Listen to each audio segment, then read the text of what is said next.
paso firme de miles de guerreros sarracenos hará que un temblor recorra toda Europa.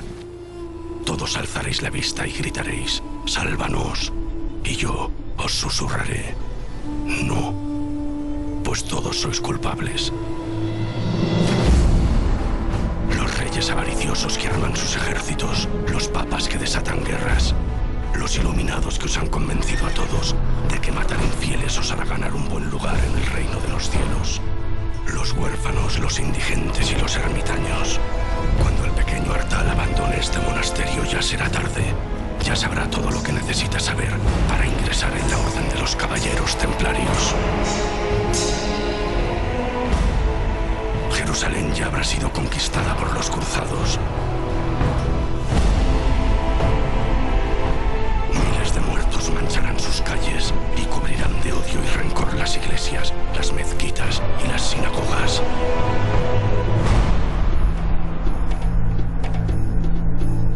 Y todo por vuestra culpa, por vuestra culpa, por vuestra grandísima culpa.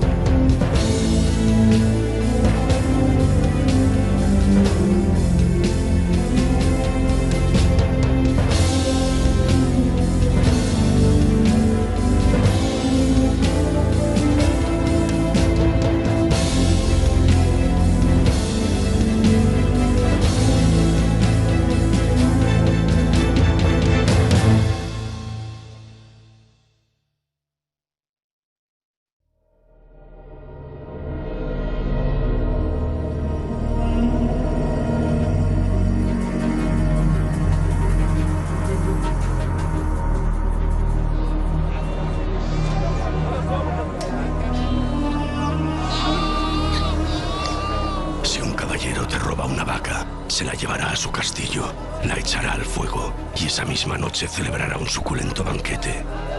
Ya puedes ir olvidándote de tu vaca. Pero si roba tu tierra, ella seguirá allí, no podrá llevársela. Podrás visitarla siempre que quieras y no podrás olvidarla. Año de gracia de 1118. Los cristianos gobiernan en Jerusalén.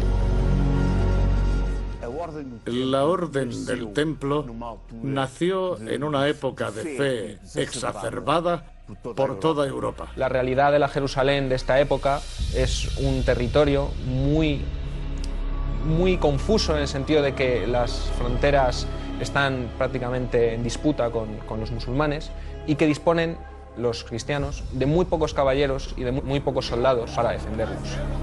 Después de la primera cruzada, la mayor parte de los caballeros y los soldados han regresado a sus casas, han vuelto a Occidente y, en consecuencia, las tropas que han quedado son relativamente reducidas. Sí que es cierto que muchos cruzados, una vez que han cumplido el objetivo de conquistar Jerusalén, muchos de ellos deciden retornar a casa. El reino de Jerusalén es muy pequeño y desde el principio, frente a todo lo que se le viene encima, toma una actitud estratégica defensiva. Tierra Santa es una zona de amplio tráfico comercial. Claro, al ser una zona de amplio tráfico comercial, hay una serie de bandas que se dedican a asaltar tanto a las caravanas como a los peregrinos. La peregrinación a Tierra Santa era una experiencia muy peligrosa. Normalmente el peregrino no llegaba a salvo. Esto genera una automática necesidad de soldados, una automática necesidad de policías que protejan a los peregrinos, que protejan a los ciudadanos y que, en consecuencia, se hagan cargo del reino que se acaba de conquistar. Y hubo una serie de caballeros mandados por Hugo de Payns que se ofrecieron a proteger la llegada de los peregrinos a Tierra Santa, y fueron los primeros caballeros templarios. Balduino II, rey de Jerusalén, hoy recibirás a 9 caballeros, los más puros y leales de todos los que combatieron en Tierra Santa.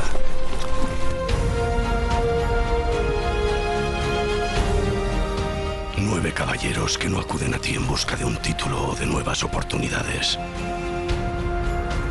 9 de los pocos que han elegido quedarse para defender tu nuevo reino. Quizás sus ropas no sean las más apropiadas para presentarse ante un rey. Están sucias y gastadas, pero fíjate en sus armas. Si quieres seguir sentándote en ese trono, vas a necesitar hombres que sepan para qué sirve una espada. Se hacen llamar los pobres caballeros de Cristo y los lidera un noble segundón llamado Hugo de Payens. Él te narrará muchas de esas batallas de las que tú tanto te enorgulleces. Ellos sí pudieron verle la cara al enemigo. En 1118, 9 caballeros le proponen al rey Balduino II, ya de la Jerusalén cristiana, fundar una nueva orden de caballería como apoyo a los peregrinos que llegaban a Tierra Santa. Esa entrevista con Balduino, esa iniciativa que tiene el rey de Jerusalén de utilizar, de instrumentalizar a ese grupo de caballeros, que realmente es decisivo a la hora de explicarse el nacimiento de la Orden del Temple. Todo eso empieza con 9 monjes, que el número, como sabes, es un número especial, el número 9. El 9, siempre se habla de los números, también la numerología, ¿no? ¿Por qué el 9? Dicen que cada una de las afiladas puntas de la cruz templaria representa a cada uno de los 8 caballeros. Y el eje central de esa cruz, ese serás tú, Hugo de Payens. Estas crónicas que hablan de un número concreto, el de 9, bueno, está muy relacionado con la numerología, la cábala, el esoterismo, el aspecto mágico de las matemáticas que tenía en la Edad Media. Los 9 caballeros del Temple realmente eran algunos más. 9, 10 o 12 eran muchos. Para un rey en una situación muy delicada desde el punto de vista estratégico, desde el punto de vista militar, un puñado de hombres bien adiestrados podían ser sencillamente decisivos. ¿A cuántos duques, condes y reyes has obedecido, Hugo? ¿Cuánta mediocridad has tenido que conocer para no querer servir a ninguno más? Hugo de Payens evidentemente es un innovador. Esa idea de mezclar, de fundir el monje con el soldado, a nadie se le había ocurrido hasta entonces. No sé muy bien si era un romántico, pero desde luego él lo que predica desde un primer momento es que tiene que haber una serie de soldados preparados para la guerra, que sepan combatir para defender a los peregrinos que van al Santo Sepulcro. Debió ser un personaje muy carismático porque convenció a todos y partir de cero era complicado.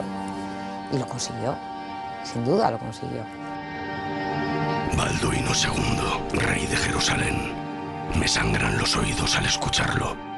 ¿Realmente crees que Cristo necesita de un rey que gobierne su reino? Tu soberbia se irá agrandando con los años. Incluso te harás enterrar en la iglesia del Santo Sepulcro, como si eso te garantizase un buen asiento en el reino de los cielos. Hoy entregarás la custodia del templo de Jerusalén a Hugo de Payens y a sus pobres caballeros de Cristo. Sabemos que la Orden del Temple recibió del rey nada menos que una parte del Templo de Salomón para asentarse por primera vez. Esta orden tuvo como primer nombre los pobres caballeros de nuestro Señor Jesucristo. Y dice la tradición que el rey Balduino les entregó las caballerizas de lo que sería el antiguo Templo de Salomón. Y pasaron a llamarse Orden del Templo de Salomón. Lo primero que se da cuenta el rey de Jerusalén es que necesita tener un ejército permanente. Tener un núcleo, una élite que sirviese de núcleo central del ejército. Lo que es importante es que el rey de Jerusalén vea la oportunidad que le ofrece un conjunto de caballeros dedicados, en último término, a defender el propio reino de Jerusalén. Hay un cierto misterio, ¿no?, con los orígenes de la Orden del Temple. ¿Por qué un caballero, Hugo de Payens, un feudo de segunda categoría, por qué consigue esta donación? Yo creo que Balduino II, que acaba de heredar unos meses antes el reino, tiene una escasa capacidad política y lo que hace es apoyarse en toda aquella gente que cree que le puede, de alguna forma, echar una mano para la defensa de su reino, para la defensa de su capital, que es Jerusalén.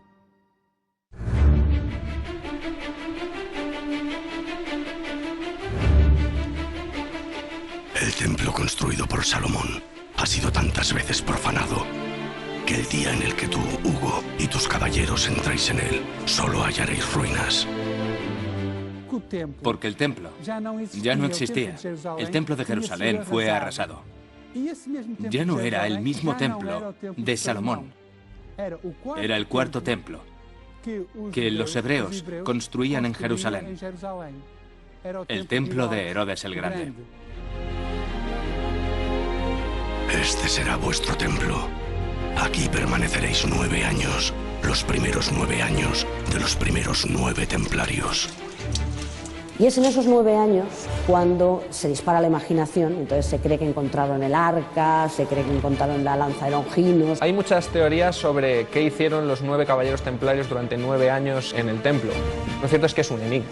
¿Qué hicieron allí los templarios durante tanto tiempo? Probablemente esos 9 fundadores que estuvieron 9 años sin proteger a nadie, porque no protegieron a nadie, aunque era su misión, hicieron algo más que rezar aquellos 9 años que estuvieron en Jerusalén. Como no sabemos lo que hicieron o dejaron de hacer, tampoco sabemos si encontraron o no encontraron nada. Es decir, todo lo que se diga, evidentemente, es pura especulación. Sobre los primeros años del Temple hay pocos datos, evidentemente, y los que hay incluso pueden ser controvertidos, confusos e incluso discutibles, ¿no? ¿Qué hacen los templarios, los primeros templarios durante estos 10 años? No tienen una regla.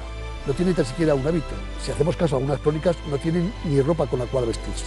Al parecer, junto con el lugar, junto con el edificio, el rey Balduino II les entrega también ropa, caballos, en fin, lo mínimo que es indispensable para lo que se supone que iba a ser, que sería después una orden de caballería. ¿A qué se dedicaron durante estos primeros años? En teoría, defender a los peregrinos. Pero en realidad, estos 10 primeros años son un fracaso monumental. No consiguen nada. No consiguen crecer, no consiguen que entren en la orden nuevos adeptos. No había una forma, diríamos, una forma reglamentada de hacerse caballero. Simplemente bastaba con decir, yo quiero ser caballero del templo, yo quiero estar aquí, en este lugar, en el templo, y defender a los peregrinos, defender a la cristiandad, entregar mi vida al servicio de este ideal. Año 1125 de la era de nuestro Señor Jesucristo. Los cimientos de la iglesia parecen temblar cada vez que abres la boca. ¿Crees que la misma iglesia que cubre sus muros con oro no debería cubrir a sus hijos con harapos? Y haces bien. Deberías hacer que se avergüencen por ello. Eres Bernardo de Claraval, el padre espiritual de la Orden del Císter. Tu nombre es ya conocido por todos. Tu labor hará que vuestras abadías florezcan por toda Europa. Sienta las bases de una orden como es el Císter, que se extiende como la pólvora, fulminantemente, atraviesa Europa como un rayo. Se erguieron más de 300 abadías por Europa y tras su muerte llegaron a ser 700. Bernardo de Claraval es otro de los grandes visionarios. No llegó a ser papa, pero tenía más prestigio que cualquiera de los papas de su tiempo. Muy austero en su forma de vivir, él se desprendía de cualquier tipo de bien material, apenas comía, porque tenía problemas de úlceras por su mala alimentación, porque tenía esa idea de la austeridad, de la pureza absoluta, casi no comer, ¿no? Elige bien tus palabras, Hugo. No estás escribiendo a un abad cualquiera. El apoyo de Claraval a vuestra causa podría ser decisivo, pero has de convencerle. Bernardo de Claraval era pariente de Hugo de País, por tanto lo conocía. Sin San Bernardo de Claraval, sin este abad, realmente el Temple no hubiera sido lo que fue. Esos pobres caballeros que custodian el templo de Jerusalén parecen realmente dispuestos a consagrarse a Dios, a proteger la cristiandad. ¿Acaso no es esa la obligación de todo buen cristiano? Los templarios crecen poco durante los primeros años. La regla era muy nueva, aunque ya contaba con los votos de castidad, pobreza y obediencia. Solo cuando Bernardo de Claraval escribe el elogio de la nueva milicia para incentivar a los nobles a que ingresen en esta nueva orden, será cuando la orden del Templo de Salomón empiece a crecer. Sí es cierto que San Bernardo tiene un papel importante. Entre otras cosas, escribe todo un tratado, el elogio de la nueva milicia, que es una apología, es una justificación de los templarios. Donde dice que los caballeros templarios son los cristianos más puros, más perfectos, que eso es lo que hay que hacer, que a eso es lo que tiene que tender todo buen cristiano.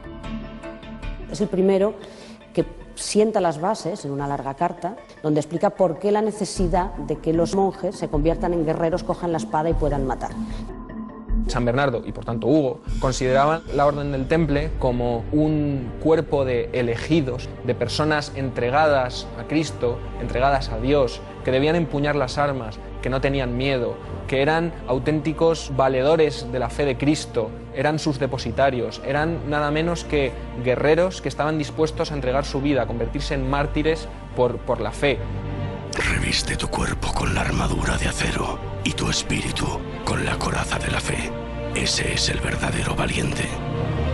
Ese libro de Bernardo de Claraval, El elogio de la nueva caballería templaria, es realmente el texto que abre las puertas. Para que una orden de ese tipo funcione, hace falta una regla, hace falta una disciplina, hace falta una organización. Bernardo de Claraval, que sabe que los templarios no tienen esa regla, simplemente la idea, que se han constituido allí unos cuantos caballeros, que tienen un lugar común, etcétera, una vida en común, ve el objetivo perfecto. Él, que es un cisterciense, que conoce muy bien la organización de una comunidad, sabe que para que funcione un monasterio todo tiene que estar en orden.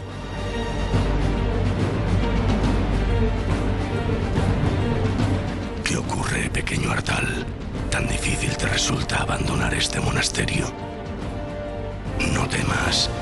Eres un hombre fuerte y temeroso de Dios. Nada podrá hacerte daño. El convento en el que te criaste estará a salvo. Bernardo de Claraval se da cuenta de que eso es lo que hay que hacer. Que esa orden que se ha fundado en Jerusalén es realmente el ideal que él persigue. La mezcla perfecta y casi pura entre el hombre que se entrega a Dios en el monasterio, pero que a la vez se entrega también para la defensa de esa idea de la cristiandad mediante el uso y la práctica de las armas, los templarios. Los monjes han hecho de ti un hombre obediente, disciplinado y buen conocedor de la palabra de Cristo. Ya sabes todo lo que necesitas saber, pues el temple es la espada de Dios y tú, templario, pronto serás el brazo fuerte que empuñe su ira. Despídete de estos muros, no los volverás a ver.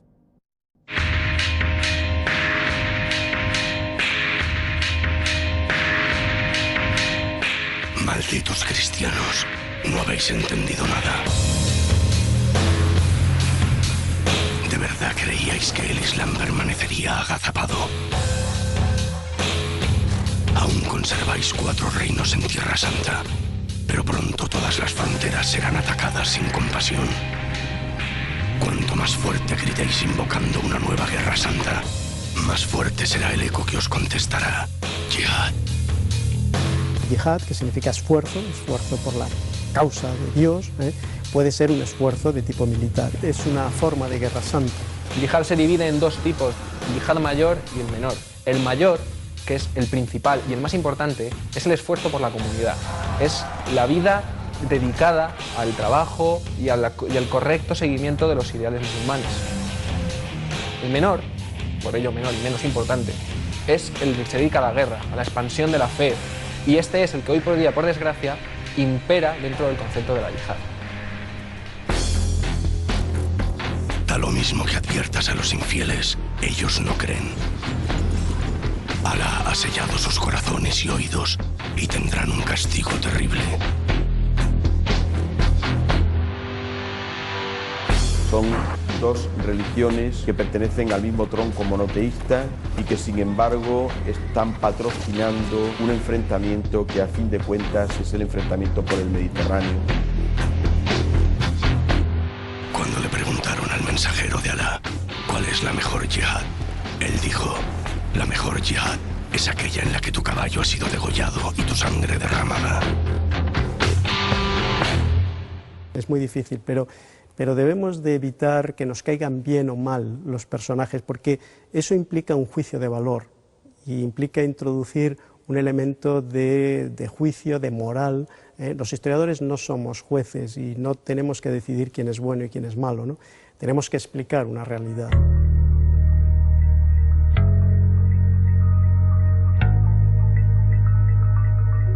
mis queridos caballeros del templo, no sabéis cuántas leyendas llegarán a escribirse sobre vosotros. Unos dirán que os vieron desenterrar tesoros y otros que os vieron esconderlos. Habrá quien jure haberos escuchado practicar ritos prohibidos e incluso cargar con el arca de la alianza, cubriros con el santo sudario, comer del fruto del paraíso y llegar a beber del mismísimo grial. Hasta ahora, yo solo os he visto tomar medidas de vuestro templo. ¿O hay algo que no nos queréis contar?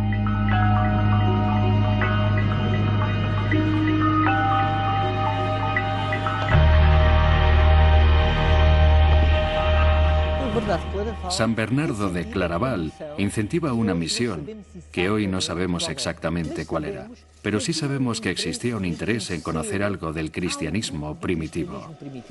Es verdad que hubo un intercambio de documentación entre Bernardo de Claraval y esos 9 fundadores que se van a Tierra Santa, en el que parece ser que sí que encontraron objetos sagrados. Conocimientos, tal vez manuscritos antiguos, algo más de lo que se sabía hasta la fecha. Lo más probable, por lo que se deduce de la documentación de Claraval, es que encontraran documentación o el Arca de la Alianza, que también aparece mencionada, pero básicamente documentación. Se hicieron traducciones de esa documentación y que en esa documentación había cosas que para ellos eran muy importantes. No se sabrá nunca qué. La Orden del Templo, siendo una orden que surge en el seno de la Iglesia Católica, tiene vestigios de cristianismos de otros orígenes, no exclusivamente católicos. Por ejemplo, la idea de que Jesús tuvo un hermano gemelo. Es una idea que está en la Biblia. Hay un pasaje en el que se hace referencia a Tomé, y a ese Tomé se le califica como Dimos. Dimos es la palabra griega para hermano gemelo. El templo tenía secretos como ese, secretos evidentemente peligrosos. Es bonito, ¿verdad? Porque al no saberlo siempre podremos imaginar lo que queramos. Esto está muy bien, ¿no? Es fantástico. Siempre tendremos esa puerta, esa ventana abierta a poder creer lo que queramos y a escribir los libros que queramos imaginando lo que queramos, ¿no? Porque realmente es que no se va a poder saber jamás.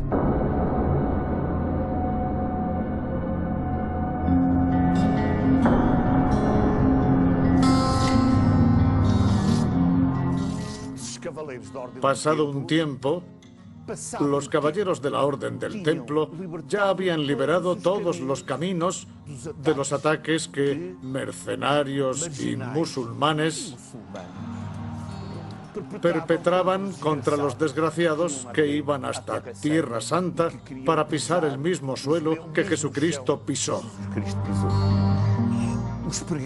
Los peregrinos que volvían contaban la historia y la valentía de estos caballeros que habían jurado ser pobres, fidelidad a Dios, que habían jurado silencio y no tener relaciones con mujeres. Se les consideraba unos santos. Por Europa corrió esta leyenda y no hubo hijo de un noble que no se ofreciera para ir a Tierra Santa.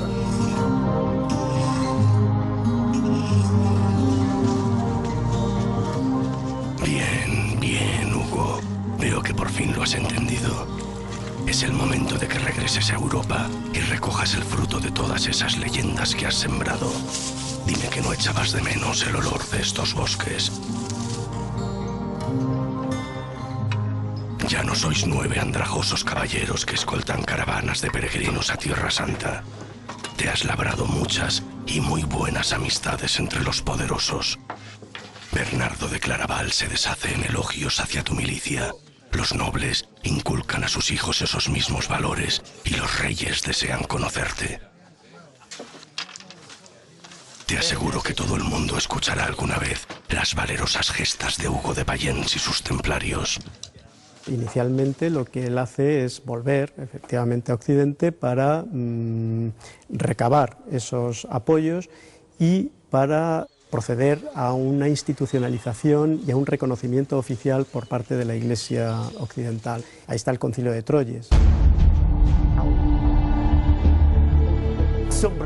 Bernardo de Claraval pidió que se convocara un concilio, el Concilio de Troyes, para establecer una regla para los caballeros templarios.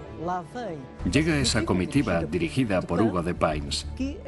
Llega en 1127 a Europa y es entonces cuando es oficializada esta orden monástica y militar al mismo tiempo. Relatarás a todos los presentes los humildes comienzos de los pobres caballeros de Cristo y la difícil situación que se vive en Tierra Santa. Tendrás que leer uno por uno los 72 capítulos de la regla redactada por Bernardo de Claraval. Mandamientos bajo los que viviréis como monjes y como guerreros para el resto de vuestras vidas. Seréis los únicos caballeros con derecho a portar una capa de color blanco, pues no habrá caballeros más puros sobre la faz de la tierra.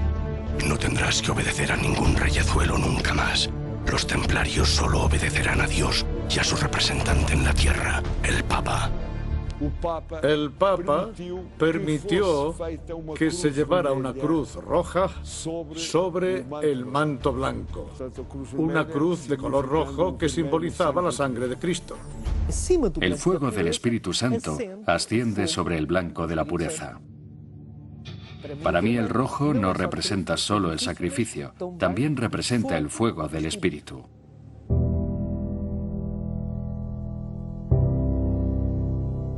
Capítulo 22 de la regla del Temple.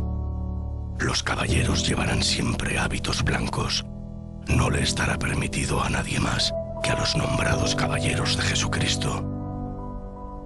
Capítulo 25. El que quiera tener lo mejor, tendrá lo peor.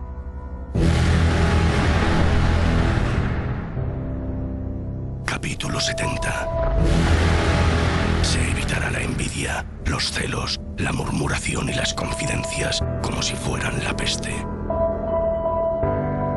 Capítulo 72. Ningún hermano besará a viuda, ni a virgen, ni a amiga, ni ninguna otra mujer. La regla establece cada uno de los movimientos que realiza un templario desde el momento en el que se levanta hasta el momento en el que se acuesta. Regula cómo debe vivir un templario en su convento, pero también regula cómo debe vivir en campaña. Regula también cómo se nombra a un maestre o cómo se nombra a un nuevo hermano que desea ingresar en la orden. Los templarios debían ser, según la regla, los primeros en llegar al campo de batalla y los últimos en irse. Y estaba prohibido retirarse.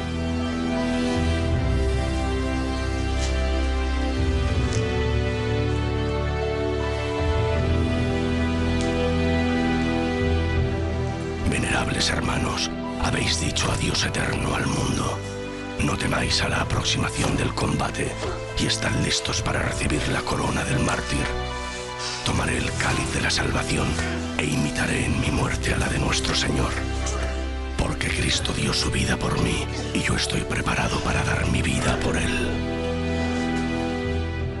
Cuando se entraba en la orden de los templarios, tenían prácticas de iniciación bastante violentas. Se preparaban para el sufrimiento y de ahí la dureza de esas prácticas. El templario es un soldado y el templario tiene que estar preparado, evidentemente, para lo que un soldado recibe de preparación, es decir, para la guerra. De la guerra se mata y se muere, claro. Tienes que estar preparado para matar y tienes que estar preparado para las situaciones realmente tremendamente crueles e incluso criminales. Capítulo 14 de la regla. Se beba agua o un poco de vino con agua, solo cuando sea voluntad del maestre. Capítulo 16. Dar siempre gracias con un corazón humilde.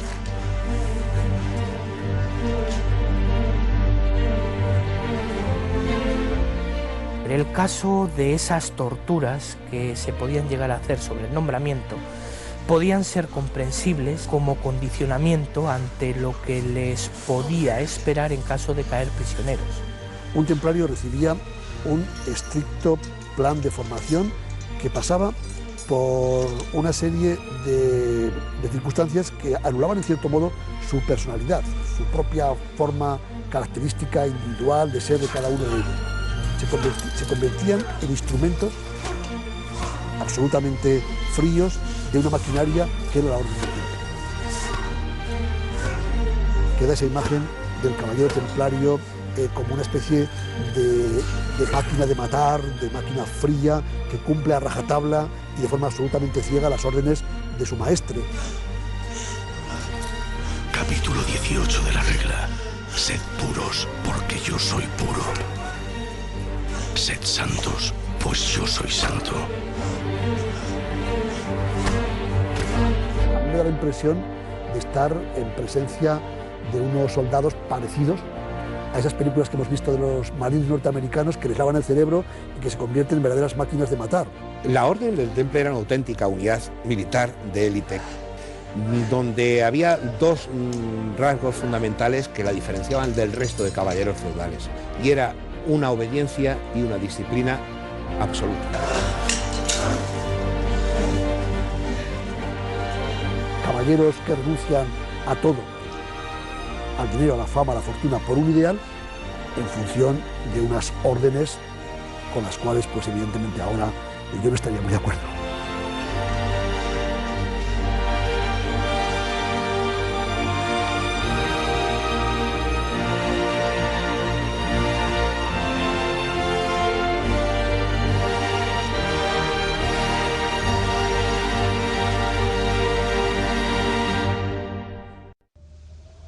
Año 1128 de la era de nuestro Señor. Cada invierno parece más frío que el anterior, y este es un largo viaje. Tras entrevistarte con el Papa en Roma y haber sido reconocido en Francia como primer maestre de la Orden de los Templarios, tú, Hugo, dirigirás tus pasos hasta el extremo occidental de la península ibérica. ¿Qué tiene que ver todo esto con la península ibérica o con Portugal? Tanto los condados portugueses, futuro reino de Portugal, como Aragón, son las regiones de Europa, junto con Francia, a las que los templarios llegan primero.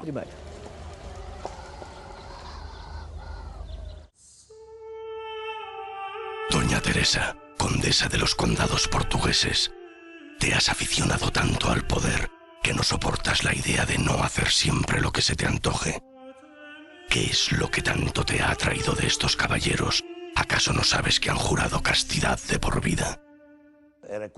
Era condesa de los condados portugueses, pero en el fondo aspiraba a ser reina.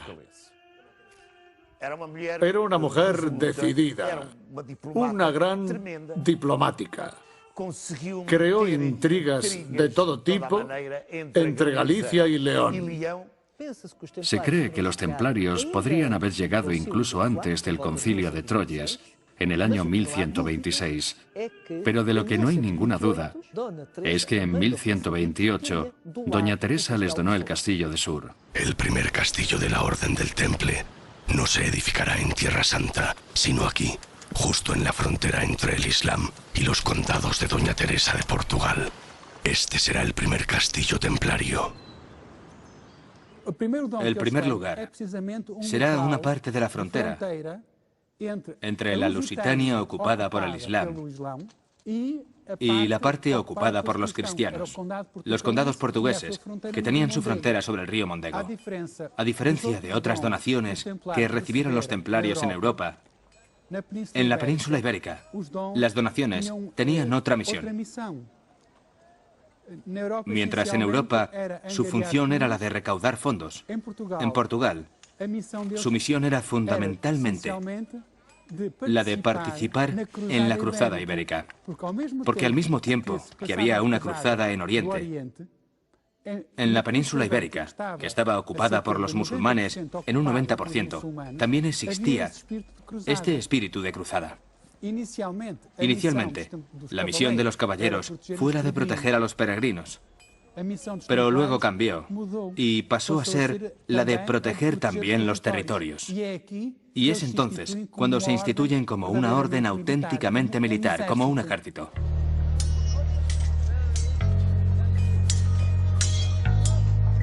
Después de recorrer entre 1028 y 1029 los diversos reinos y estados europeos, ya pueden organizar un pequeño ejército.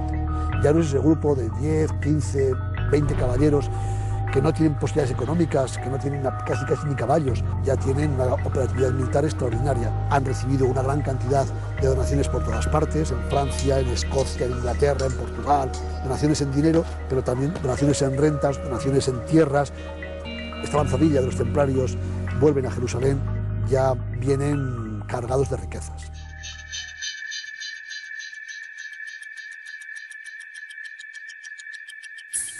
¿Por qué no comes, Bernardo? Supongo que has de predicar con el ejemplo. Esa austeridad tan extrema que promulgas terminará matándote. Deberías cuidarte un poco más.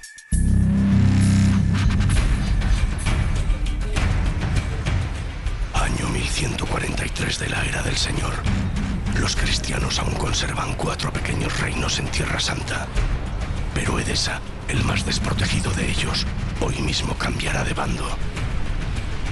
Nada podría oponerse a esa caballería turca que acaba de aparecer sobre la línea del horizonte. Las autoridades de la indefensa ciudad no tendrán más remedio que entregarla.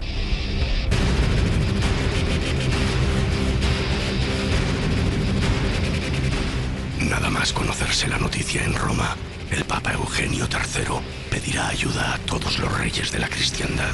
Y tú, Bernardo de Claraval, serás el encargado de llevar a cabo esta divina misión, predicar la segunda de las cruzadas. ¿Sabes cómo te apodan las malas lenguas?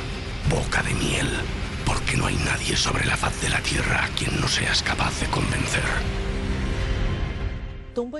También le llamaban el doctor meloso, relacionado con las abejas, como si emitiese miel cada vez que hablaba. Bernardo de Claraval tiene una capacidad para la retórica y para la grandilocuencia en los discursos realmente magnífica. Lanza una serie de soflamas tremendas. Abrí mis labios y hablé. Desaventurados los que no ensangrienten su espada. Y en ese momento se multiplicaron los cruzados. Quedaron vacías las ciudades y castillos. Difícilmente se encontrará un hombre por cada 7 mujeres. He dejado Europa llena de aldeas con viudas aún en vida. Esas serán tus palabras, Bernardo, no las de Dios. Eres tú quien les envía a cavar sus propias tumbas. Todas esas almas empachadas con la miel de tus palabras gritarán: dame una espada. No deja de ser un hombre que se cree dotado de una gran capacidad mesiánica. Y esa capacidad mesiánica la transmite evidentemente en todos y cada uno de sus discursos, que más que discursos en algunas ocasiones son verdaderamente soflamas para convencer a la gente, a los cristianos, de que tienen que cumplir con el precepto fundamental que es la defensa de la cristiandad.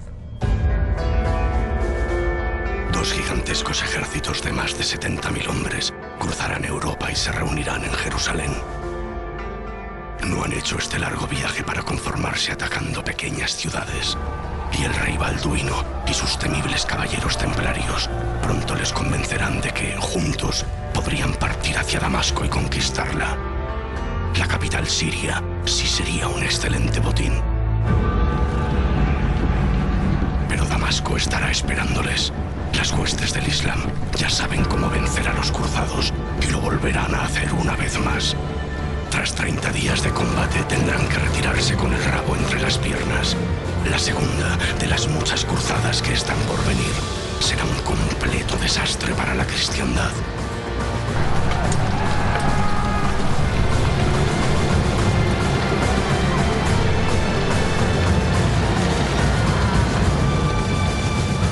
En la Segunda Cruzada ya hay grupos de caballeros templarios que son capaces de participar con éxito en operaciones militares a nivel de lo que sería un combate en campo abierto. No sabemos exactamente cuándo aparecen en batalla, en la primera gran batalla, pero desde luego en los años de la Segunda Cruzada ya participan en campañas militares. Las cruzadas, como objetivo cristiano según los evangelios y según las ideas cristianas de fraternidad y de amor al prójimo, fueron un completo fracaso. Más tarde, el propio Bernardo de Claraval aceptó el fracaso de la Segunda Cruzada, diciendo que no fue culpa de Dios, pero sí de los hombres que no supieron mantener los valores cristianos. Desagradecidos. Te culparán a ti de esta dolorosa derrota. Ese será tu fin, Bernardo. Postrado en cama, débil y olvidado. Hace tiempo que no retienes la comida y las piernas se te hinchan.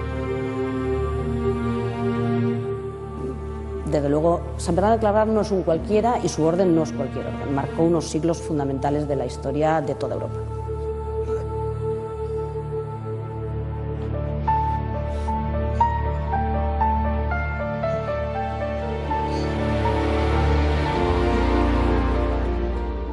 Te lo advertí. Tendrías que haberte cuidado. Tu vientre ya no soportará una noche más.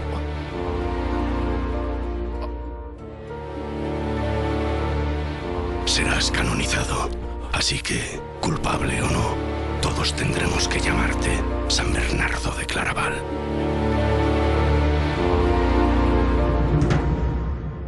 Que fundamentalmente crea unas personas, un tipo de monje muy especial que se siente y se sabe sabio y superior.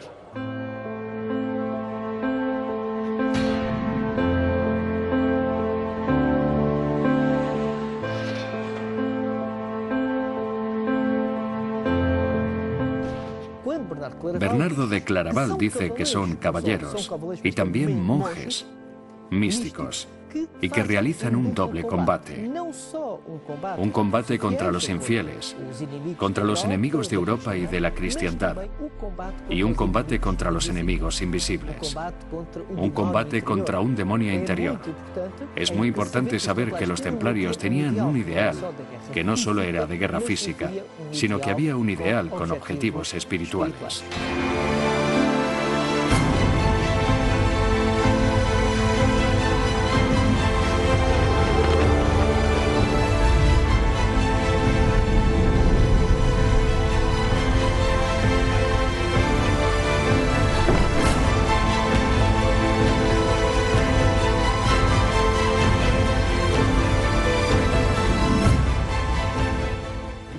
Los caballeros templarios, al contrario de las modas europeas, en las que los caballeros iban vestidos con sedas y zapatitos con punta, que Bernardo de Claraval criticó duramente, diciendo que esos caballeros, que andan con zapatos de lujo y camisas de seda, son incapaces de combatir por la verdad y solo combaten por motivos frívolos. Los caballeros del templo, a pesar de no tener nada, de servir solo a Dios y a su fe, eran guerreros fantásticos. Hombres que habían adoptado los valores de la caballería, de defender a los otros, a los débiles, a los viejos, a las mujeres. Los romances que se leían en Europa, inflamados por los peregrinos que volvían y que contaban las aventuras de los caballeros templarios, mostraban a un hombre que había bebido del espíritu de la tabla redonda y de los caballeros del rey Arturo. Toda aquella gente que iba a Jerusalén para servir en la orden de los templarios, en el fondo lo que estaban buscando era la tabla redonda del rey Arturo.